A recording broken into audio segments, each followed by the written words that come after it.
వైద్య పరికరాల కుంభకోణం గురించి జ్యోతి వరుసపెట్టి సీరియల్గా రాసుకొచ్చింది ఆ మధ్యన వారం రోజుల పాటు.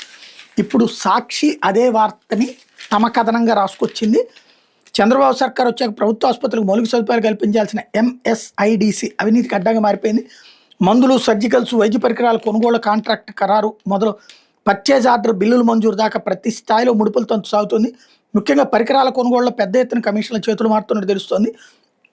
ఎంఎస్ఐడిసి ఎక్విప్మెంట్ విభాగానికి చెందిన కీలక అధికారి కమిషన్ ఏజెంట్లు ఎవరిస్తున్నారు. కొత్త కాంట్రాక్టులు, పీఓల జారీకి ఆయన స్థాయిలో 3% కమిషన్ గుంజుతున్నట్టు తెలుస్తుంది. ఇక బిడ్ల పరిశీలన, డెమోల్లో లబ్ధి చేకూర్చే ఒప్పందం, బిల్లులు ప్రాసెసింగ్ ఇలా వివిధ స్థాయిలో 2% మేర దండుకుంటున్నట్టు చర్చించుకుంటున్నారు అన్నట్టు వార్తని హైలైట్ చేశారు. ఎవరు ఢిల్లీ అతను ఇవన్నీ చూస్తున్నాడని జ్యోతి రాసుకొచ్చింది.